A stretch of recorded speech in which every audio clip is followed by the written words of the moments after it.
All right, happy Monday, people. Welcome to On the Tape. I am Dan Nathan, joined by Guy Adami, and as always, Liz Young. That's EY from SoFi. She is the head market strategist. Welcome, people. She's more than that. Can I tell you something? That's one of her titles, but she is so much more. Hello, Dan. Hello, Liz.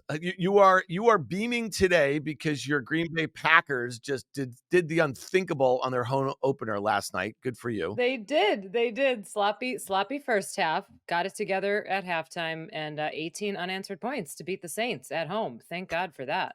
Pretty amazing. We got a big show. We're going to rip through some stuff here. Guy and I had a great conversation with Lee Robinson. He's the founder and chief investment officer at Altana Wealth. Guy, I think you and I both really enjoyed that conversation. I mean, Lee has a really long career finding asymmetric opportunities in the markets. We went through some of the ones in the past, some of the ones that he's focused on now, how he manages risk in this sort of environment. He gave us his macro outlook. That was fabulous.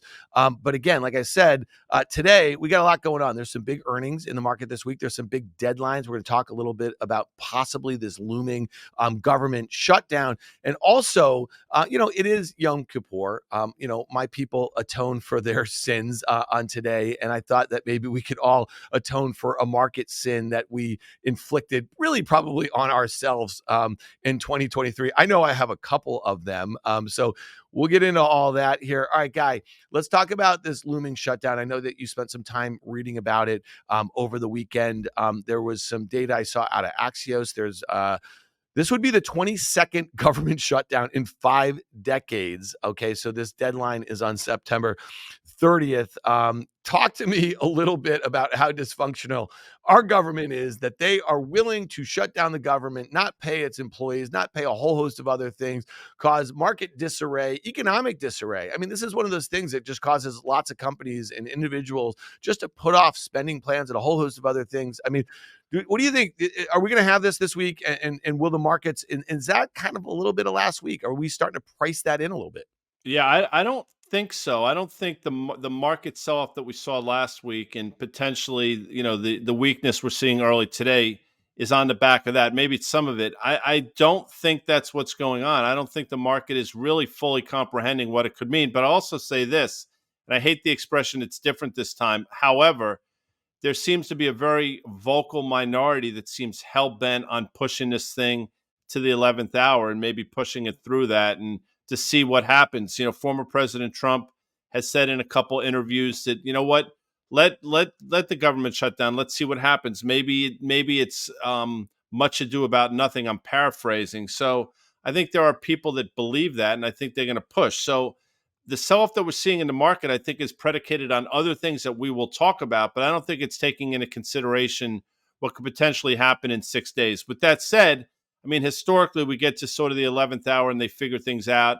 They push things forward. It just feels a little odd this time. Yeah, Liz, we have a VIX at 18. We have a VIXIN at 22. We have not seen those levels in a little bit, is just as far as short-term volatility readings. And as Guy said, former President Trump, it's interesting that his Kevin, remember he called him his Kevin, is really trying to avert a shutdown, it seems like. And it really is a small, like you said, Guy, vocal minority in the Republican Party that want to do this and can kind of make some waves here.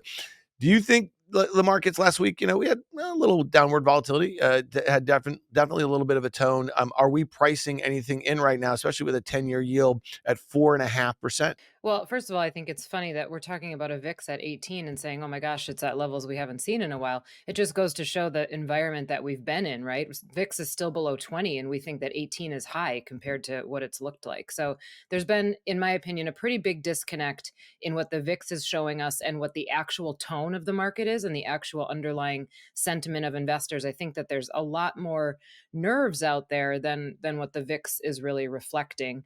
As far as the government shutdown, the other thing about this is, I feel like this is one of those stories similar to like when we talk about the dollar losing reserve currency status. We talk about this on a cycle. It's like it happens every 6 months to a year. It's been happening for my entire career. It will continue happening for the rest of my career. We'll talk about government shutdowns. I feel like what usually happens that causes a lot of volatility in the markets is that it does go until the 11th hour, typically on a Sunday night for whatever reason. And we find out late on a Sunday night, and then the markets open on Monday, and either we're happy or we're sad.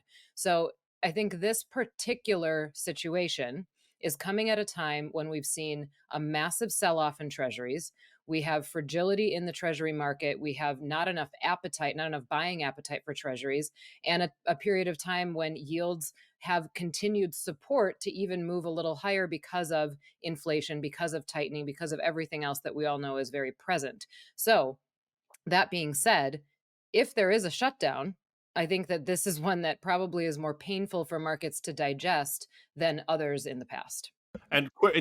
Really quick, I'm sorry, but what's interesting is typically when we get up to these events over the last 10, 15 years, when there's been some sort of potential negative event that the market doesn't take into consideration, when that event is averted, the market rallies on the back of that event being missed, which is mind-boggling to me. But that's what we've seen a lot of over the last, 12 or 15 or so years. It will be interesting to see if in fact they do come to some agreement, some accord, if the market rallies on the back of it, or as if I said, the market's not looking at this at all. That to me is going to be a real good tell. Yeah, interestingly, the S&P closed horribly. It closed on the low of the week, okay? It started the week, near 4,500, closed at, 4320 or so. The 50 it closed, below its 50-day, below its 100-day moving average, and that 200-day moving average down there at 4190. If it were to retrace that move, that would bring us back to that kind of May breakout level that we've talked about a lot. That would be a 10% peak to trough decline. Right now, we're down about 6.25% from those recent highs. So I think that's interesting, Guy. And you've also mentioned this on many occasions that, when you think about consumer confidence, sometimes it's just an overlay, right, of the S&P 500 and where it's trading.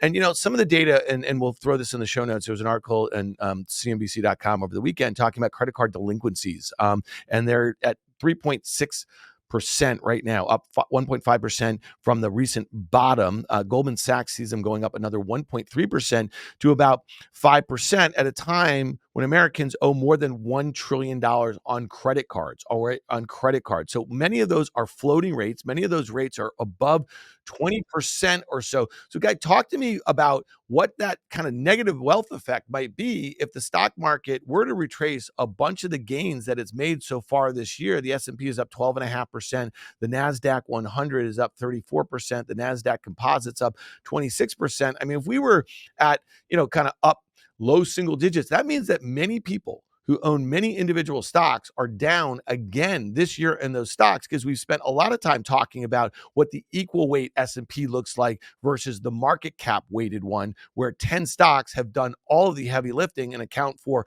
most of the gains. So it's interesting, and I know you're not suggesting this, but it's important, and it's somewhat nuanced, but it's not intended to be. It's not up 1.6%. It's up 1.6 percentage points, which if you were to make it a percentage, it's up probably 40 or 50%. And Goldman Sachs seems to think there's another potential for a 30 or 40% move. So percentage points obviously are different than percent moved. And it doesn't seem like a big deal. It is a big deal because typically this doesn't move to the extremes that we're seeing in a short period of time. And as you mentioned, now north of $1 trillion in a rising interest rate environment. Elizabeth talks about this. You're going to start to see credit cards diminish in terms of spending because people just aren't, not because things are getting better, because people aren't spending anymore. And that, to me, is this sort of line of demarcation. We've pushed it through $1 trillion. Things will start to slow. Delinquencies will continue. And I just don't think the market fully comprehends what a move of that magnitude means. Well, there's a couple reasons why people could stop spending on credit cards, right? I've long believed that consumers will keep spending as long as they feel employed. So far, the labor market has not cracked. So there's not anything out there that's screaming to me that suddenly people feel like they're being laid off or they're going to be laid off or that they're going to have trouble getting another job. I'm actually curious, and I don't really know how to confirm this. If there's somebody listening who can confirm this or figure it out, please let us know. I wonder if because credit card debt went up so quickly, we had talked about that for a while and said, at some point there's going to be a negative effect of that. I wonder if there are a lot of consumers out there that either started to knock up against their credit limit and had to stop spending, or got to a point where they couldn't really meet their monthly payments. And then you see that happen in delinquencies. You start to see delinquencies push out to 60 days, then they lengthen out to 90 days. The recovery, as I think many people know, once you get past 90 days, the recovery rate is pretty low. So that could be what's happening. It could be that we just got maxed out in a lot of places, and there isn't enough money to be spending in order to make those payments. Not to mention, obviously, student loan payments coming back online. I don't know how many consumers with a lot of credit card debt are now on the hook to start paying their student loans again. So it could be that we're just maxed out credit wise, which is not a good place to be if and when the labor market does cool, right? Because then you see delinquencies spike, you see defaults start to happen. So delinquencies are different than defaults. You start to see defaults happen, and obviously credit cards are unsecured debt, and that's a tough spot to be for the financial sector. It's interesting because we're headed into an election year, obviously in 2024. And, some of the polling that the Biden administration is getting on the economy, despite the fact that like every day, like folks like us who look at the markets, we're saying, well, the markets are doing just fine, and the economic data is just fine, which has made the Fed's job that much tougher. But like, through a whole host of different things. Look at political polling, right? Like the way that, let's say Democrats are viewing the incumbent and the job that administration is doing. They're doing horribly. Just look at the polls, right? And so like, I just think that's a really interesting thing. And almost kind of speaks, Liz, a little bit to what you're talking about is individual people, right? How they feel about their own finances, how they feel about their wage growth, how they feel about job security, how they feel about food inflation, how they feel about, energy costs and filling a tank of gas. So like all those sorts of things, I think it's a good lens to think about this thing. And we're going to be hearing about this again and again, over the next, year or so. So to me, I think that's interesting. I want to hit towards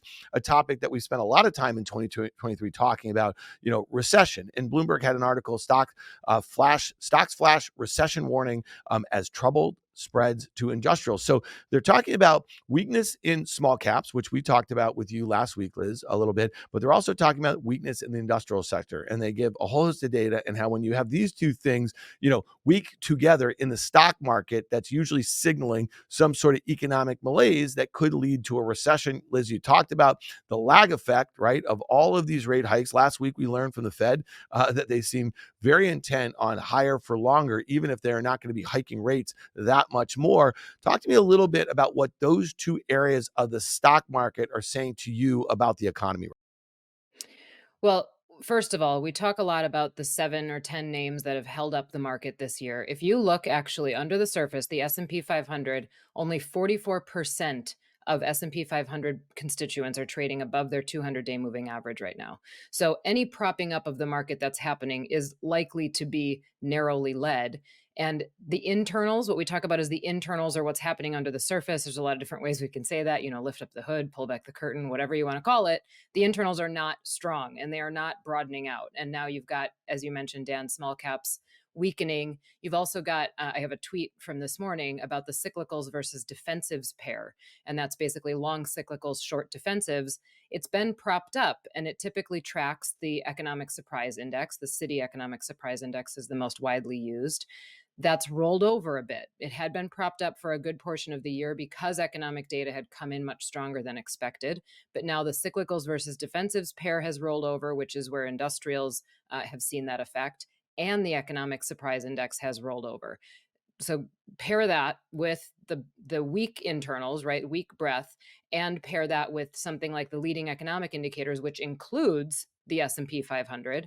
And you've got constant downward movement in the LEIs. You've got a 6-month moving average that is contracting more than -3%, which when that happens, has always been a recession to follow. So there are a lot of indicators out there right now. And I think parts of the market are finally waking up to say, you know what, some of this is pretty indisputable. We can't carry on and say that everything is fine. We should whistle past the hiking graveyard even longer. And I mean, I think it's healthy. I've said this before. I think that this pullback has been pretty orderly, but it's healthy because it's rational.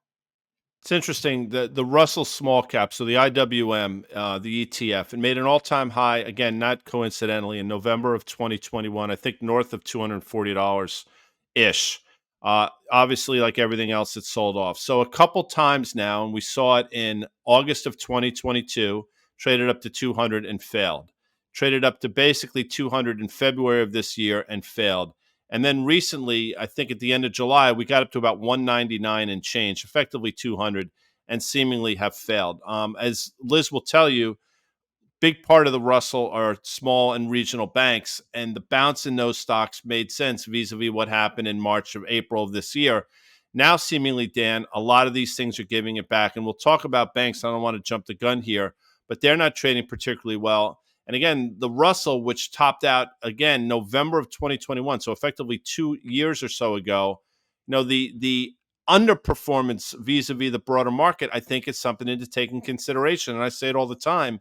The most economically sensitive names live in this ETF, and they're telling a much different story than the broader market has been telling until recently, at least. Yeah, and your point, guy, though, I mean, large cap banks trade horribly. I mean, just look at like a Citigroup, right? And see where that's trading. Look at Bank of America. Wells Fargo's retraced a lot of the outperformance that it had since the regional banking crisis. JP Morgan is all the way back towards that breakout level. That looked like it was kind of off to the races about a month ago. And I guess you just lump that in there with industrials, with small caps. I mean, what are mega cap banks saying about the health of the economy? And listen, I mean, like, we're sitting here and I don't know if we've had too much positive to say about the economic outlook, about the markets and what they're telling us. But Liz, like, try to help us find a bright spot here, because, if anything, if it wasn't for what I've been calling this kind of AI virus that has affected the large cap, stock market, we're not in a great market after a year that was dismal in 2022. And we know that,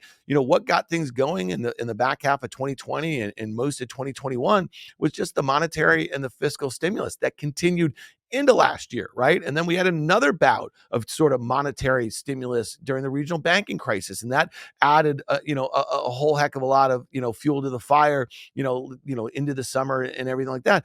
But it really feels like, this thing is kind of coming undone a little. When I say undone, I don't mean we're headed for a crash or anything, but the thing that makes me most worried when I look at some of the internals of the stock market is the reliance on a handful of stocks. And then I guess what stocks like JP Morgan, Bank of America, Citigroup, and some of these regional banks are saying. It feels like March, April might have just been an amuse-bouche to what might be coming with rates going at 4.5% and higher on the 10-year, because that mark-to-market, held to maturity, right, issue, if there's another run in the banks, what does that mean for the backstop that has to happen for much larger banks than an SVB and a Signature, Liz?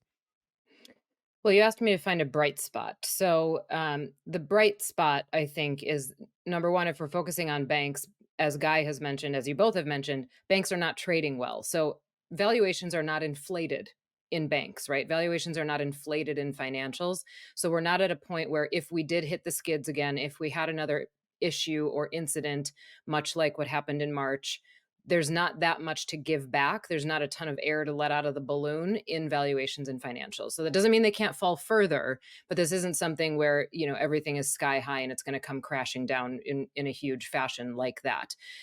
I think the other bright spot is, I'm hoping, positioning of investors. Now, yes, there has been a lot of money that flowed into those big names, but I also think over the last year, year and a half, people probably own more money market funds and more treasuries than they ever have before, and at least bonds that are paying some kind of coupon. So let's just play out, if things do completely fall apart, we confirm a recession, the labor market cool, all of that. Let's say all of that happens.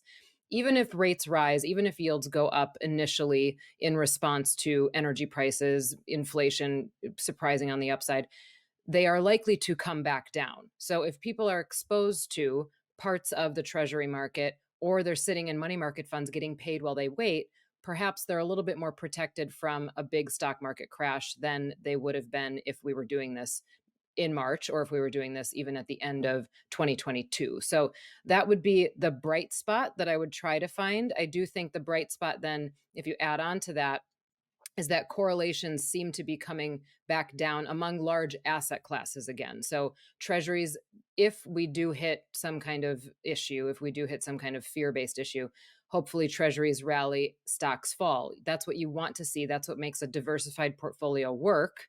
And that is the way that rational investments should work. And I think over the last 5 years or so, maybe more so over the last couple years, we've been conditioned to believe that rational investing and diversified portfolios do not work because everything gets saved by monetary policy. If that's not the case, we need it to work again. And I think that would be the case if everybody is positioned the way that I am sort of assuming they are. So that's your bright spot. I appreciate that. All right, Guy, this week we have some big earnings, Costco, Nike, Micron. Micron really interesting to me. The SMH, which again, I think we spent some time last week talking about. Nvidia, Taiwan Semi make up, more than 30% of the weight as the number one and two weighted stocks in that semiconductor ETF. Micron is traded really well on a relative basis because the SMH is down about 12% from its recent highs here. Micron's down, I don't know, 5-ish percent or so, 5% implied move in the options market. Thoughts on Micron? Is there anything that they might tell us, I don't know, about CapEx, about demand, about DRAM pricing and the like here? Is it going to save the semis? Because right now, it really is in the hands. I mean, Taiwan Semi does not act particularly well. Nvidia is down maybe 16, 17% from its recent highs here. Is Micron going to save the day for the semiconductor Yeah. sector? Well, if the semis need Micron to save the day, we're in trouble. Micron, to your point, has traded pretty well since January when I think it was a $50 stock. I mean, a series of higher highs and higher lows until recently when we just basically topped out, I think, Dan, around 71 or 72, which is the same level we topped out at the end of July. And that's the first sort of break in trend. So, number one, that's something to take into consideration. And as much as people want to say Micron's no longer a cyclical company, it's a highly cyclical company, to a certain extent, highly commoditized company as well. So if the future or the fate, or the short-term fate of the SMH rests in its hands of Micron, I think that's a problem. But as you also mentioned, textbook double top in terms of SMH that we pointed out a number of times. And I do think higher interest rates are very difficult for these stocks to navigate for sure. But the one that I'm looking at, aside from Nike, which I think is interesting, is not traded well. I think it breached $90 to the downside today, is Costco, which I think made an all-time high in April of last year, north of $600 or so. Has traded okay. It's basically been treading water. I think it's trading about 555, 560 now. Problem, of course, with Costco is valuation. And I think they really have to say some incredible things in order for them to maintain levels given the current valuation that they're seeing. Yeah, I agree with that in Costco, and I guess you could just kind of say the fact that Walmart has massively outperformed most of the big box retailers, made a new all-time high within the last month or so, and has really hung around here. Costco looks fairly similar, but again, both of those are kind of pushing it on valuation, especially relative to many of their peers, and many of their peers act downright horrible. So, I mean, to me, Costco, what are you playing for to the upside? Maybe it gets to $600 or something like that. But I think, you probably have, one up, two down sort of scenario, especially if the economy were to start to weaken and, folks are starting to pay attention a bit more on valuation. Liz, one area where folks have been paying attention as it relates to consumer oriented names on valuation is consumer discretionary. And Guy just mentioned Nike. Nike is down 30% from its highs in January. So they report Wednesday after the close. I'm not going to ask you specifically to comment on Nike, but what does that say to you? Exposure overseas, exposure to China, exposure to a rising dollar. The Dixie is nearing 106 here. A whole host of things going on here. Is the higher end consumer getting a little bit tapped? And I guess you could point to Lulu, and they had good results a couple weeks ago. But again, these guys have a lot more international exposure, let's say, than a Lulu does. Well, I think there's a few things going on here. Obviously, the international consumer. So whether you look at Asia, you're looking at China. I don't care where you're looking. Europe, they're not doing well, right? They're dealing with higher inflation. Some countries dealing with even tighter monetary policy than we're dealing with, and slower growth. So the international consumer is not where you want to go to find undiscovered growth right now. The US consumer, I feel like, is getting tapped out, or is at least pulling back and saying, maybe we should wait, or maybe what we talked about before, okay, we've spent enough on credit, let's slow it down a little bit. We can't afford the monthlies anymore. So this is something, and last week on halftime, I think I mentioned this on Market Call on Thursday. I used my final trade as sell consumer discretionary because I do feel like there are cracks coming. So this is why you have to be careful. People always say never bet against the US consumer. Well, you know what? I would bet against them in this particular moment, at least for the near term, because consumers are weak handed in the sense of retail spending. So I would be careful here. I think that these stocks shouldn't be doing all that well. All right, listen, we covered a lot. I just listen, just I'll do it. I'll atone for my market sin here. I'm not going to put that on you guys. One of the things that I think I was very steadfast in, especially in the spring, is I thought that Nvidia and I thought that Tesla were just great market shorts for a whole host of things, decelerating trends, and Tesla is just like weakening. I thought weakening fundamentals that were very clear about the earnings and the guidance that they kept on giving. The stock sold off 30% from its recent highs. I've had good trades, I've had bad trades. The Nvidia one was just downright stupid. I was kind of like a moth to flame with that one. But one of the things that I really like about what we do here is, again, I say this all the time, we show up every day. We're talking about it. We're putting our money where our mouth is, and we will atone for our sins. So that was mine here on a Monday, on a Yom Kippur. I really appreciate you guys being here with us early this morning. Stick around for my conversation and guys with Lee Robinson. He's the founder and chief investment officer at Altana Wealth. Thanks a lot, guys. Welcome to the On the Tape podcast. Guy Adami here, joined as always by Dan Nathan for this portion that we call Off the Tape. And today we're going off the tape, Dan, with Lee Robinson, the founder and the chief investment officer at Altana Wealth. Lee, how are you? I am very good. How are you, sir? Doing well, thank you. I know you're a fan of Danny Moses of Big Short fame. We'll talk about all those things, but tell us a little bit about yourself. I have found that our listeners and viewers want to know about the person that we're talking to, sort of deep dive into his or her background. What? How charming and wonderful I am, or the truth? Well, I mean, I'm sure that there's at some point there's the points that sort of intersect. Yeah. So my background, just for people that obviously lots of people don't know me. I've been in the industry for 30 years. Background, mathematics degree. Actually got into the derivatives market initially with Paribas equity derivatives. Lucky or unlucky enough to trade through all that Nikkei crisis of the early 90s. Worked at Bankers Trust. I'm sure everybody remembers Bankers Trust. Traded bond options, interest rate derivatives. In 94 was interesting bear market, bond options, bull market 93. And then went on to do credit derivatives, both at Bankers Trust and at Deutsche. And then at 98, I was kindly invited to go to Tudor, very big American hedge fund, also in the UK, and built their merger arb event-driven business through till 2001. Whereupon I went out on my own with a friend of mine, Theo Fanos, and built a company called Trafalgar Asset Managers, which is a hedge fund, most well known for merger arbitrage and credit, and a few other things. And then we sold a stake to Goldman Sachs Petershill in April 08, as I'm sure you imagine was not the world's worst timing. And then we traded through all the crisis. We were very fortunate to be nominated for awards in that year. We were in the Big Short trade, which you mentioned earlier, and a few others we can talk about. And then I decided, the world had kind of changed after 08, and I thought, I need to maximize returns. And I felt like a lot of the business, merger arb, vertical arb, long short, a lot of those businesses became commodities, and I wanted to do more interesting things with higher returns. So I set up Altana Wealth to manage my own money. And the AL of Altana Wealth is for alignment of interest. We always have our own money in our trades, and that really goes down really well with high net worth and family offices who want skin in the game, particularly post all the crisis and Madoff and all those problems. And not so much with institutions, funny enough, but with high net worth. And the AL for Alpha, and it's always nice to have a name with an A at front. So, but we're really looking for niche ideas. We're small. We're a few $100 million firm. We're not a big boy. So we have to play in the smaller areas, and we tend to find areas where they're either too small for the Blackstones, the Goldmans, etc., or there aren't many institutions involved, and we can be a big player in a small pond rather than a small player in a big pond.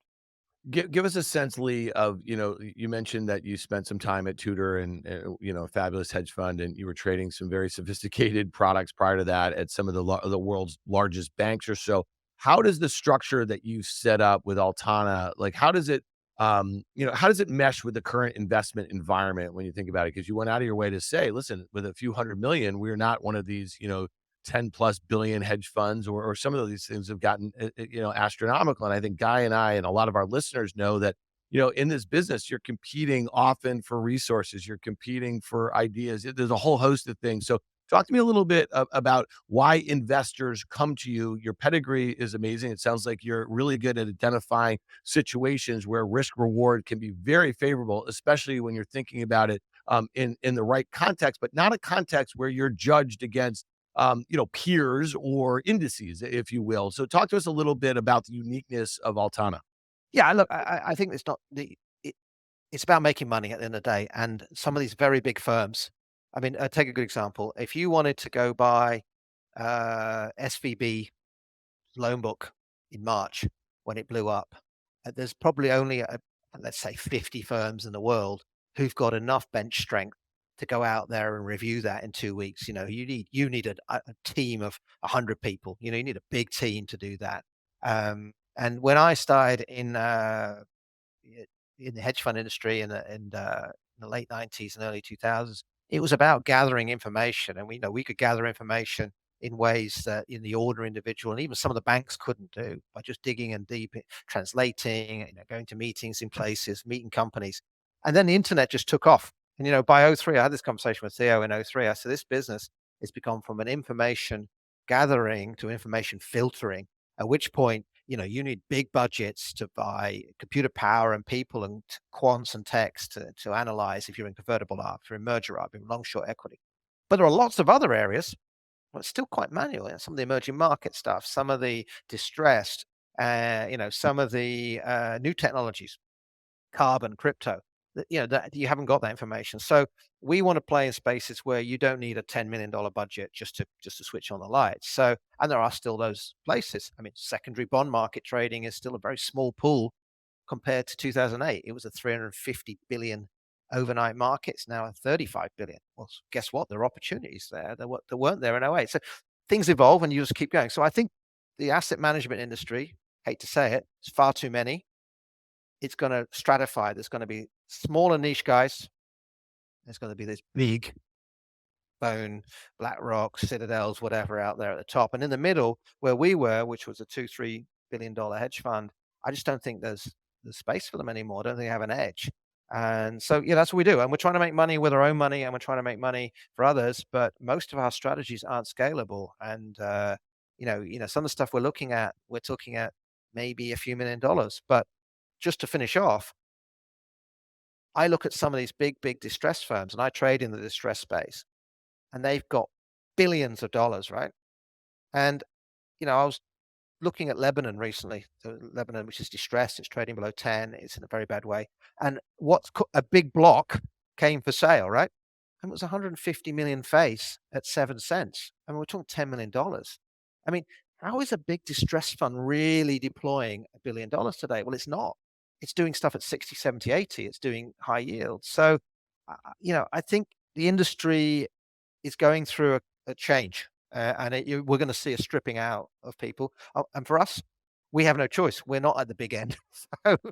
So, in some ways, we have to play there anyway. So, You're also trying to make money with a 4-pillar philosophy for investing. Can you speak to that?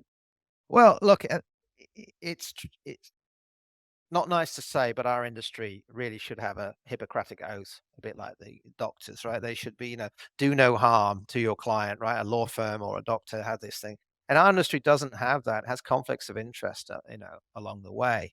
And, it is your money after all, right? And, you should get the best liquidity terms that you can get, not the best liquidity terms that suits the manager to get their management fees for the next 12 months. So because we've got our own money alongside people, we're always trying to get the best liquidity terms. And if we got something that needs a lockup, we'll tell people, we'll be honest, it's a distress situation, it needs to be locked up for 2 years. But if it's possible to trade with daily liquidity, we'll try and give it because we're not actually trying to lock up people for management fees. I mean, one thing I'd say about Altana and Trafalgar, my previous firm, we have made multiples in performance fees to what we made in management fees. I mean, I'm not poor and I'm not starving and I'm not complaining, but that's what I want to do. I want to say to people, I've made more money from you from being really good than for just turning up and clipping coupons. So, that's our pillars, and I think we as an industry don't have that. And that's good for me because I think when people walk in the door, they go, okay, he lost me some money, but you know what? He lost his own money as well, right? And he's going to fight to get it back. Whereas If he's a salesman at a big bank, he's like, "Oh, the ship sunk, but it's okay. I'm on shore. It's not a problem. I'll get some new passengers on the next ship." So I I just think that's something that very few firms have globally, skin in the game. So you mentioned, Lee, some distress situations. You mentioned it like at certain, levels that might not bubble up, right, to like page A1 in the FT or the Wall Street Journal. It seems like you guys really do your work. You're trying to find things before others are onto them, but you also have, it looks like, a bent, as our friend Danny Moses likes to say. He loves calamity. He loves Yeah, finding the yeah, situation where, and you used the term asymmetric before, you know what I mean, where there is really asymmetric sort of benefits if you get it right, but you also understand sometimes that's a low probability outcome that happens. Give us some examples in your career, and we could talk about the mortgage crisis and a little bit about what you were seeing then, and then also let's apply some of the things that you learned from that, from that trade, if you will. And I know there were multiple trades in it, and yeah. how you've applied that to different situations over the last 15 years. Well, let me talk about the Big Short alongside Bitcoin because they're both illustrative of the same thinking. So I'm going to give a little plug for Greg Lippmann, but Greg Lippmann and the team at Deutsche, who came with the Big Short trade, as you know, I went to see it. We were ex Bankers Trust, Theo and I, ex Deutsche as well, so we knew all these guys and we did a lot of business with them. So they invited us to see the Big Short trade in late '06, and I walked out the door, and I always remember it clearly. Theo said to me, he said, "What do you think?" I said, "Look, the hairs on my arms are sticking up." And he said, "Why?" I said, "You know what? This is this is trading at 96 or whatever it is. It's not going to go much higher than 98 in the next 4 years. That means I've got 1,000 trading days for a calamity to happen, or just to trade down 5 or 6 points. So, it's not just about the probability of it going to 20 and what it did and, the team there being right. I said that's icing on the cake for me. This thing's not going to really trade up much. And I only need a few bad days in the next 1,000 for me to make a really good return. Whereas our current hedges, where they're just rolling off and if nothing goes wrong, we lose money. And the same with, Bitcoin. I said to people at the beginning, Bitcoin could halve, it could go down 90%, can go up 90 times. But you know what? Like the .com, it could go all the way up. You take some profit along the way and it still goes to zero. That's better. That gives you lots of optionality versus a private investment where it's a venture capital, you buy it and it either goes up 10x to zero. So I think sometimes when we're pitching ideas to clients, it's not just about the start and finish, it's also about the pathway. Have you got pathways to make money? And the Big Short, Bitcoin, and a lot of other things, some of the AI stocks, some of the equities you see in the world, they have pathways where you take money. And one of the things we did really well with the crypto, for example, is we had a sales ladder. This stuff was volatile as hell. And I wrote this sales ladder day one. I said, right, if this goes up 4x, I'm taking 25 off the table. If it goes up 10x, I'm taking another 25% off the table. I wrote this down before we even invested because I knew there'd be scary days and I knew there'd be volatile days and there'd be greedy days where you're feeling greedy. And I would go back to my salesman, Lee, why do you have 4 times as much here as when you started? You shouldn't, right? So people don't think about exits and pathways enough, I think, in investment. And I think that's something that we do reasonably well. No, I want you to sort of amplify that because I say all the time, you have to, before you even put a trade on, you have to have your exit strategy. Whether you're right or you're wrong, you have to know, but you have to stick to it. And I say, take emotion out of the equation. And by writing down those plans and writing Yep. down those steps, you've effectively done that. Can you sort of amplify that answer? Yeah, you've summed it up. And I mean, that's true of all things in life. I think, if you're going to invade Ukraine or Iraq or whatever, you got to have an exit plan, right? Not getting in's easy, right? Getting married is easy, right? It's like if you get it wrong, getting out's pretty difficult. So I think you always start from what are my potential exits? I'm wrong. I'm just, I'm cutting it. Or, the world changes or whatever. How do I get out of this position? Where would I want to take profits? And then you draw pathways of things that can happen right along the way. And there you have lots of different probabilities. And then you should be able to say, on balance, this is a great entry point or not, you know? And I don't think people do that enough. And I think I'll give you a good example. I'll give you a really good example of trade I hated this year, right? Trade I've hated this year. was being pushed first half, was being long the 10-year treasury. Okay. It's being pushed really hard by some, by the way, some extraordinarily bright people who I have enormous respect for. Whether it's the Rosenbergs of the world or Raoul Pals or Real Vision, these are super smart guys, right? But I hated it as a trade. It's like, well, it's at 3.5%, and that you got to have a if you have a terrible recession, people might think it's short-lived. The 10-year might only go down to 3. It's not obvious to me. Just because of a terrible recession, it's going to be like 08, 09, and we go to 0. It might be a short-lived soft landing. You know, where are you going to make money on that trade? Yet nobody at the beginning of this year thought rates were going to go above 5.5%, and yet here we're sat there now at the moment, and we're there. So what were your pathways to make money on that 10-year trade? There was only really one, which was like an ultra horrible sudden crash and landing in the US or maybe globally. There weren't many other pathways, but there were Yeah. loads of pathways with treasury issuance going to be. You knew treasury issuance was going to be big this year because of your pre-election giveaways. I'm not just picking on Biden. I think every president does it in year 3, right? So just it was a horrible trade from a pathway point of view, and you had not many doors to exit, right? So Well, let's talk about that because that's a great point. We were on Fast Money Guy last night. We were talking about a year ago today. We were talking about where the 10-year yield was, where the dollar was, where crude oil was, where the equity market was, and it was much lower. I mean, at the time, it was equities were pricing in a hard landing, a worse than kind of mediocre sort of recession. So here we are now. It's late September 2023. We have the S&P's up 16%. And I know you're not benchmarked against these sorts of things, but the Nasdaq 100's up 40%. And you mentioned, and one of the things I want to kind of zoom out a little bit on is like from a macro perspective, are you seeing some things? You just mentioned AI stocks. If I look under the hood of large cap equities, I still see a small amount of stocks doing a great deal of heavy lifting, and they're oh yeah, associated with yeah. a concept, though, that is yet to deliver, in my opinion, on the promise of changing every industry as we know it. And you have been through this. We have been through this in the late 90s. We saw all the financialization of the housing market and all this stuff that happened. They didn't end well. And I just wonder, are you starting to see Bubbles never end well. Bubbles yeah. never end well. And folks like us have a hard time. We can identify them. Making money on them popping is another story. Talk to us a little bit about how you're thinking about the current macro environment, especially relative to how consensus came into this year, and how are you thinking we come out of this year into 2024? Well, I think let's just step back, right? Step back a little bit. We spent a long time, the last 10 years, and certainly some of the previous 10 years to that, saying that China was a growth engine. China was going to save us. There have been periods where US has been slow. Europe's always been slow. The US just been slow some of the time. It's been a little bit hot, but in general, the US hasn't been hot market in the last 10 years. It's been some ups and downs. I'm talking about the economy, not necessarily the markets. But it's okay. China's doing well, kick ass. We can export there and blah, blah, blah. And now we're sat in a position where not only are we exporting less to China because of geopolitics, whatever, but also China's just having its 08, 09 credit crunch, right? Maybe or a savings and loan 90s if we're being kind, right? But it's going through the largest credit crunch in property by actual numerical numbers in the history of finance. And we're all sat here going, it doesn't matter now.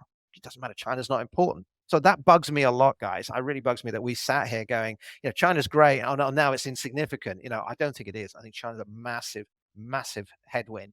They're going to have a massive slowdown next 2 or 3 years. That's got to hit Europe. That's got to eventually hit large corporations in the US, right? So I think that's worrying me. I am worried that nobody thinks we can have a 6 handle on rates. Nobody, including myself, thinks there's going to be a 6 handle on rates. Maybe there's one person, but they're a very, very tiny amount. And when everybody thinks something different, it's usually wrong, right? So inflation is, the oil price is certainly telling us some things. The yield curve, I think, isn't telling us anything at the moment because the issuance window is so big. But if rates are still where they are today, at the end of October, when that issuance window comes down, I'll be starting to get worried as well. So I think there's a lot more to worry about. I mean, I'm on record, but I'll say it again. I think 24 is going to be a very difficult year. I always felt 23, China reopening, after a terrible 22, I always felt this year was going to be okay. But 4, I just think consumers slowing down, the rates will start kicking in, even for Americans with fixed rate mortgages. It still gets harder and harder. Cost of living, people in America have run down a lot of their savings from 2021. So yeah, I'm in the bearish camp for 24, I've got to say. Asymmetric risk creates asymmetric opportunity. Let's get granular a bit because you're seeing an opportunity of all things in Freddie and Fannie junior preferred shares, which is really deep end of the pool shit. Well, everything's got risk. At the end of the day, you can buy Google, or Apple, or Microsoft and lose 50% from here. There's no reason why you can't, right? And you can buy, well, as we've seen, you can buy US government bonds 2 years ago and lose 30, 40 points mark to market. There's nothing without risk. It's about entry point. And the junior prefs, I'm sure most of I'll tell the story anyway because some people might know it, but obviously Fannie and Freddie were built on the fact they could lend money to people and house prices wouldn't fall too much, and there wouldn't be any problem with the consumer that was too bad. And guess what? They went crazily aggressive on subprime going into 06, 07, 08. House prices did fall, and they wiped out. So the US government came in, took 80% of the company and saved them. No doubt they saved them. Right? So then then a couple of years later, they said, actually, we're going to sweep all the profits, all 100% of the profits, not 80 to us, the government. And quite rightly, all these hedge funds said, oh, that's against the law, it's against the Constitution, which I agree with, by the way. And they took them to court, and the bonds trade down. They traded down, they traded back up to about 50, 60, trade down to 40. And then Donald Trump got elected, and Donald Trump was obviously in the Republicans, more in the camp of, re-privatizing this. They traded up again to about 60. And then over time, there's just been fatigue, and they've lost a few lawsuits, and it hasn't gone very well for the hedge funds, the asset management industry. And just recently, they traded down to below 10. Okay. So, terrible story, a lot of fatigue, 10. Why am I excited? I'll tell you why I'm excited. I'm excited because at some point in the next 12 months, we will know who the Republican primary candidate is, most probably Donald Trump. Donald Trump has written several letters in support of this, been very vocal upon this.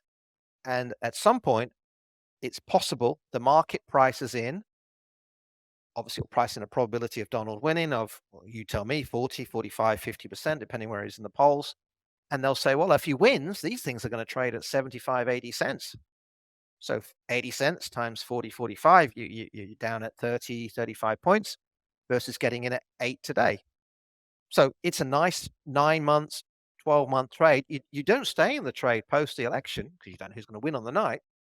Now, add on top of that, this is where it gets juicy. They just won a lawsuit the first time. They're getting 2 points, not very much. So instead of buying at 8 with a risk to 0 in the long run, it's 8 down to 2, risking 6. And bizarrely, not to be a surprise, the Democrats have been very keen talking up making it private as well. They want more houses for more people. It's a vote winner.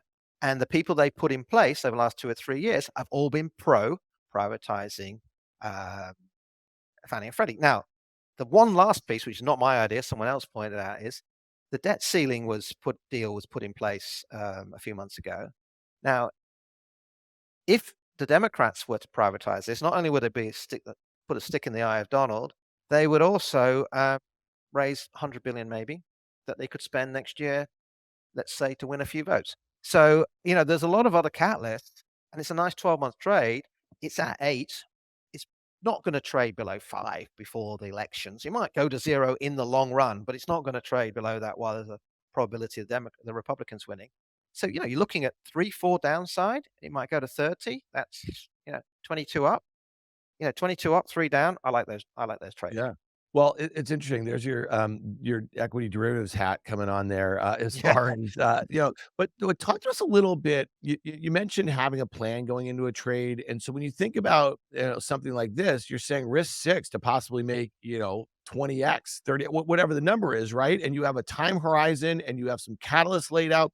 Guy and I get these questions, and Danny, all the time, is like, how do you think about portfolio construction? You love this idea. The downside is limited. Sometimes the longer it takes to work, maybe you start adding to it when it starts softening a little bit and the position ends up getting a little bigger, but at least you have some targets where you take some profits. Talk to us about how you think about risk management other than just having predetermined levels where you'll cut Good, risk good or, question. or take it off. How do Good you question. think of it in the context of a portfolio and concentration and the like? Yeah, I think asset allocation is the big mistake we all get. Not mistake. The thing that if you asked every single manager on the planet what they're poorest at, they'd say asset allocation, right? I think we all could do a lot better at that. Let me just tell you how I think about it. And I'm talking here more for your individual or your high net worth than you are for the institution. But in a portfolio, you can barbell it. You can have 70, 80% of low risk treasuries, things like that. And then I think you have a portion that's high risk. I mean, that could be private capital locked up for 10 years that you think you're going to double your money on with some of these funds. It could be a biotech. It could be anything like that. And you say, right, I'd love to have 20 ideas in that 20% bucket, 30% bucket. So how do you size them? Well, I size them about 1 to 2% of those brilliant ideas that I can make. When I say brilliant ideas, I mean they can make four to one or more risk reward, not 1.5. I'm talking about really good stuff. So why? Because if I put 1% in and it goes to half, I live to fight another day, particularly in a 5% environment. If I put 0.25% in and it goes up 10x, I'm kicking myself because I haven't really made enough money out of it, right? So, the way I see it is 1 to 2, you're risking half to 1 to then make, a meaningful difference. And I always remember, I can't remember who told me this story, and I wish I could find the bloody quote, but some guy was in 87, lost money. Obviously, lost money in his portfolio. Everyone lost money, but he made money because he had Microsoft in his portfolio in a reasonable size, right? Everything else was down, and he made enough. And you need those little outliers, particularly when rates are at 0, but even at 5, you need those little outliers that make 5 to 10 alone to lift your year and lift your compounding. So, and I think depending on how much wealth you've got, some people have $1 million. They have to have it mostly invested in bonds and equities.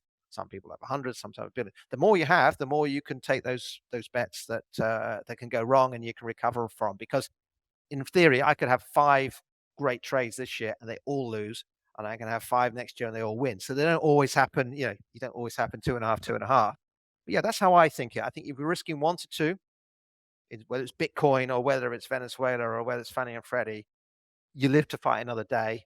But if it turns out great for you, go there. Now, if it's your own business and you're trying to build it, of course, you can put all your money in and you've got control. But when you're a minority and things like that, or it's a friend's recommended a stock that might go to the moon, it's that sort of size, I think, guys, in my opinion.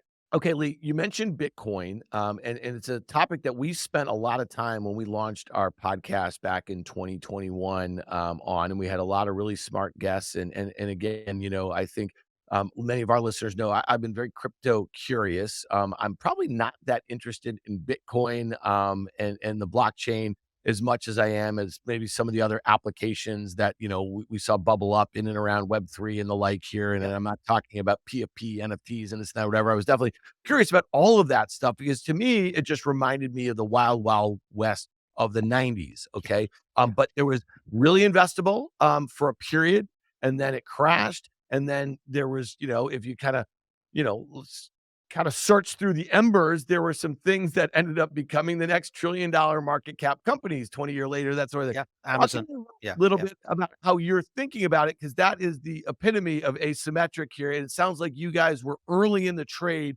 Where are you now? And what is kind of your near-term outlook? Because it's hung in there and there's some catalysts out there. But I was also a little surprised how quickly the excitement in and around the ETFs kind of came out of the market over the last kind of month or so. So talk to us a little bit about how you're positioned now and what are some of the catalysts you're focused on?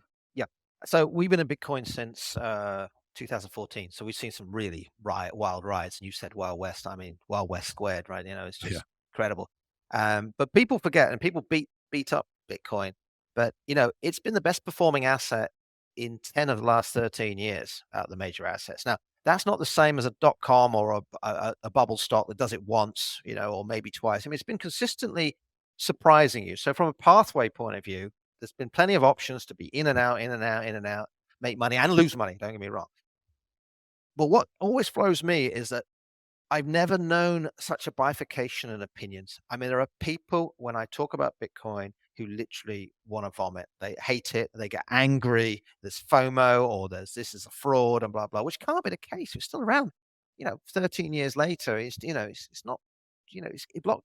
And they might love. What also makes it weird is they love blockchain. They hate Bitcoin. And then you got this other group of believers where the people have wallets with 1 Bitcoin or 100 Bitcoins have been increasing every year. So the number of people who own 1 Bitcoin has gone up, and people 100. So you've got a situation of long-term holders and haters. And to me, it's a trade. From now until March, April next year, you want to be long. You might want to average in or you want to buy it today. That's your own decision. Why? Because in March, April, you get the halving, which means there's half as many coins coming out every 10 minutes. Now, every other halving has driven the stock up as people got interested. And then you've got this extra thing. You've got 5 or 6 companies, including, BlackRock, ARK, and others, who are trying to get an ETF. Now, at any time between now and March, because that's the deadline for the SEC for most of these companies, you could get an announcement that the ETF has been approved. At the moment, we just got Grayscale winning its case against the SEC, which they might appeal. But it looks likely you might see a headline. So nobody's going to want to be short going into the halving. Nobody's going to want to be short going into the ETF. So you could, and then going back to my main point, there are lots of holders who are long-term holders, lots of haters, lots of long-term holders with 2 catalysts. You could get a really big squeeze in this Yeah. price, at which point we're going to tell our investors, let's take some money off the table. If it doesn't happen and we're wrong, and it hasn't rallied for whatever reasons it might be, we're going to say, you know what, the catalyst didn't work out. We're also going to take the money off the table and we're going to move on to the next thing. So, to me, that's a lovely trade for investors because it's a nice timeline. They can allocate 1% of their money, 2% max, and know that they're out inside 6 months. Yeah, and just really quickly, I like the framing of it. It's catalyst driven, and you have a risk framework for it. So if we think about this kind of $25,000 level has been kind of support, if I'm just looking at the chart since March, since the regional banking Yeah. crisis, and we haven't seen, we haven't seen it above, let's say, 32,000. Where do you stop? Like, and again, I like bringing this back to our audience a little bit because maybe they haven't been focused on Bitcoin. It's maybe been dead money, but they can look at these catalysts, and those catalysts make sense. You could have data around the halving. Okay, we've seen that over the course of its history, and then the idea, if you could also just kind of zoom out a little bit, that if these ETFs do get approved, that there's a large amount of the investing public who would like exposure to Bitcoin, maybe in retirement accounts or whatever, but they don't want to buy spot and they don't want to buy futures and that sort of thing. Is that part of the bullish case for the approval of those ETFs? And then we could see a $500 billion market cap go to $1 trillion, that sort of thing, over as individuals and as other investment professionals start allocating more and more to it. And then if you tie in the halving, you have the scarcity aspect. So if there's more demand and less Bitcoin being made, then the price should go up. And that's your asymmetric sort of trade. Yeah, I think the reason I would sell on the ETF news is I think sell the news, buy the rumor, sell the news. But BlackRock, stroke ARK, stroke all these other great firms that are going out to do these ETFs, they're not suddenly going to get $100 billion of inflows. But what they are going to do from that date, from the date of approval to a few weeks later, they're going to get their marketing material out there. They're going to talk to institutions. They're going to talk to wealth managers. And these people who are uncomfortable holding the crypto keys or worried about custodial or whatever are going to go, oh, I'm dealing with a big, big firm now. It's less of a worry. So I think you're going to get you sell it afterwards, right? You probably buy it back again a month or so later. I don't know if people will buy Bitcoin. I don't know if institutions will buy Bitcoin, but I do know that those big firms are going to market it very hard. There's going to be advertisements in the papers, and they're going to be doing road shows. So who knows? But that they couldn't do that until the ETF's approved. So Yeah. I would think they would. They're not charities. These people, are they? To be honest, they're there to make money. So they're going to push it very hard. And 100 billion, as you say, it's a big move. 100 billion goes over 12 months into crypto. This thing's going to fly. It's not that liquid really on the free float really isn't that big. This is not meant to be a tricky question, but it's going to be because I don't know the answer to it. And as a good attorney, I should know the answer before I ask it. But as we're sitting here, 10-year yields are 4.5%. What should we be rooting for in terms of the US economy? Rates going higher from here or rates going lower from here? And quite frankly, I don't know the answer. Oof. Well, the US economy in general is in good shape, right? I mean, the unemployment numbers are, even in a recession from here, let's say they got 2%. So let's say unemployment goes up 2%. That will feel not so bad compared to 08, 09, when it went screaming up and COVID. So I think the US economy is in a good shape in the next 6, 12 months. So what do we want? I mean, I guess markets want a slowdown that leads to unemployment going up in that by that 100 to 200 basis points, but no more. I mean, that's the truth of the matter. That's what the market wants. Bonds rally, equities rally. I don't want that because I'm in the calamity camp. I like to buy things when they're cheap. I'm not. I'm not in any way here to tell you that I want that to happen. I think a buoyant economy is the worst problem for markets. Because the Fed has made it very clear that they don't want to cut rates until inflation is really in the back mirror. By the way, my personal view is inflation itself will be volatile the next 3 or 4 years. We're reshoring, we're rebuilding the whole energy sector, both renewables and replacing Russian oil. That costs money. We've got the tailwinds that came from China, from the euro, from the internet. They're all dissipating. So we're going to have more. To me, we're going to have a volatile set of interest rates and inflation anyway. Next 3 or 4 years, is my personal view. But yeah, I think the market's rooting for inflation to get down to that 2.5% level, and then for them to cut rates down to 3. That's what it's rooting for. I just think that just sounds too easy, doesn't it? It sounds Yeah. like it's like I just don't think that the world lives like that. I mean, oil's now pushing 100. China's a mess. The U.S. Treasury's seriously, guys, it's out of control. How much Yeah. money they're spending, and that's not going to end well for America. And what doesn't end well for America does not end well for 20 other countries, in the world Yeah. as well, right? So. Well, Lee, let's ask you one more tricky question because you did a great job with guys there. When you think about, and I love the way you frame the volatility of inflation. And Guy has been talking about this.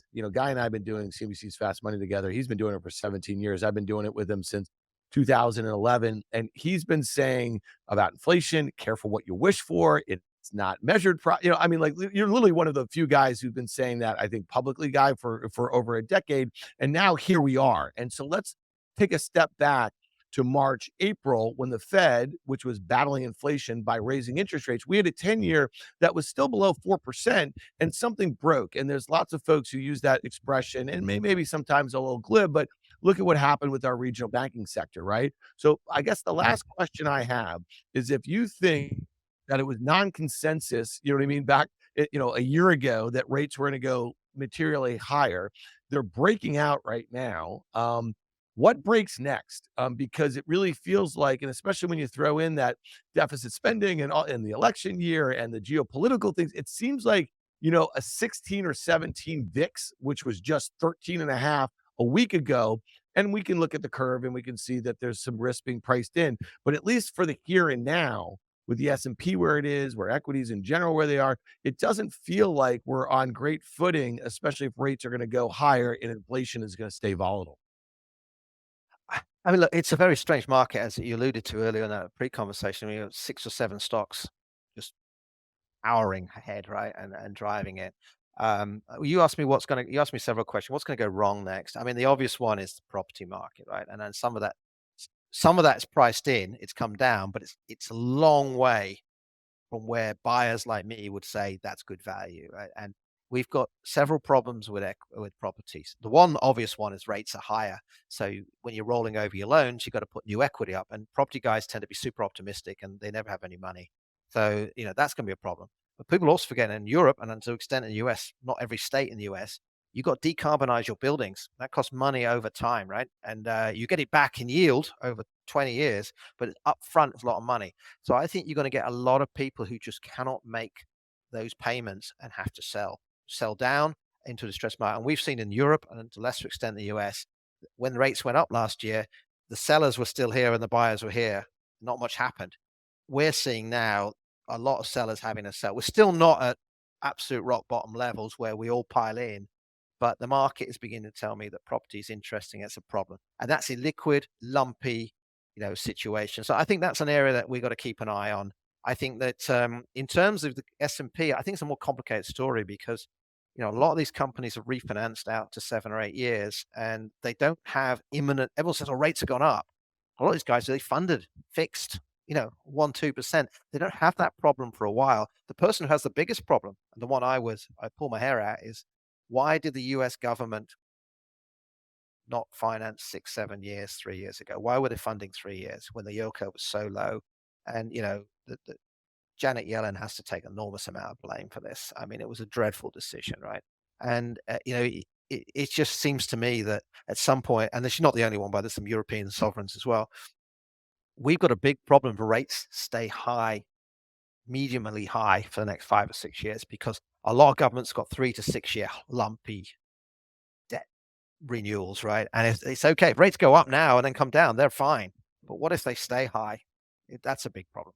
Well, And the answer to your question is they knew they were going to upset the apple cart if they tried to do something longer duration, and they want to continue to do short duration in the hopes that yields weren't going to move and they can continue to sort of play this game, which is now not working for them. You know what? Tough shit, Janet Yellen. Uneasy is the head that lies the crown, as Shakespeare yeah, but said. you can't completely say that, right? I mean, you could have played it. You could have started it. You said, "Well, I'm going to do a little bit more of the 10 year, and a little bit more, and a little bit." It's a bit like the QE, right? QT. You start with a number, and you keep increasing it. And unfortunately, eventually, you do break things because you keep doing it until it breaks. But I don't think they even tried, to be honest with you, Guy. That's annoys me. You know. I could do this for an hour and Anyway, speak to yeah. you So, because you're eh, speaking my language, as Amanda sorry. just said. Tell our listeners and tell our viewers where they can find you and the fund. Okay, so we are obviously www.altana wealth, Altana wealth .com. We are based in London, Monaco. Obviously, we're for sophisticated investors, no retail, I'm afraid. Very happy to talk to anybody about any of the subjects we talked today. Drop us an email. We've got 30 staff. Like I said, we're not a big firm, but we're very approachable. You can get decisions very quickly. There's no bureaucracy, and we're pretty much. I would say our expertise. And it shouldn't be a sales pitch, but our expertise is in asymmetric ideas, as we talked about. We're big in the Venezuela trade. We were in Bitcoin in 2014 when first people in crypto because it was asymmetric. We do a lot of distressed. We've involved in a lot of distressed deals the last 12 months. Next to a lot of distressed around the world, by the way, at the moment. And so, we look at very interesting ideas, and I think that gets high net worth family offices really excited because they can allocate not a huge amount of money, but potentially make a lot. I mean, our crypto fund, we got in at 435, right? And we took money off the table on the way up. But it's at one point it was up 100x.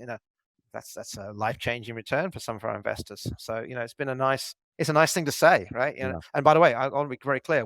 We've had losers as well. So not everything Yeah, we but get that right. that But goes back to the asymmetric, and I think you're yeah, speaking the language a lot of folks who think about how to allocate towards alternatives, how to allocate towards individual ideas that have the potential to kind of moonshot and have VC-like returns. So listen, Lee, I think you can tell from Guy and me, we really enjoyed this well, I conversation. enjoyed it as well. We could have gone on a lot longer, and I'll just make you an invite. When you are in New York City, come in, sit down with us in studio. We'll drag Danny Moses in here from parts unknown, and we could go over some of the next big ideas that you're focused Yes. on. And for our listeners, and again, I think they tune in for a whole host of reasons, but they like ideas, and they like ideas that have not been talked about again and again and again, because we tend to do that a little bit because we're oftentimes speaking to an audience that like needs things that are accessible, right? That they can trade on their iPhone and the like. But I think what you guys are doing in the time horizon, the way you construct portfolios and think about things, with 2 down and 10 up, I think that's the sort of ideas that a lot of our listeners But enjoy. but I just want to say one thing. I mean, Freddie and Fannie, of course, good example. You can trade them yourselves. Um, the difference the difference between a professional and an amateur, everything in life, okay, whether it be property, whether it be finance, whatever it is, is not the ability to buy. Amateurs can often buy in a crash and they can take risks. They can be as good as anybody, right? What professionals are really good at is selling and knowing when to sell. And that's why you want to dialogue, not just with me, but with you and other people. It's not about lead. Don't tell me when to just to buy. Tell me also when I should be taking profits along the way and when I should be, you know, changing my allocation, and this and the other. So when you speak to advisors, I would always say to people, when they give you an idea, make sure you pin them down to make sure they call you back to tell you when they're going to sell as well. And I think that's just so crucial. That's the difference, I think. So some of these ideas are totally accessible to your clients, but who's going to tell them when to sell? That's right. All right. Well, listen, Lee Robinson, we really appreciate Love you. to come back, and I'm in New York next year, so I'd love to come back. So Let's do it. We're going to do it in person. Thanks so much for being with us on the tape. thank you very much, gentlemen. Best of luck.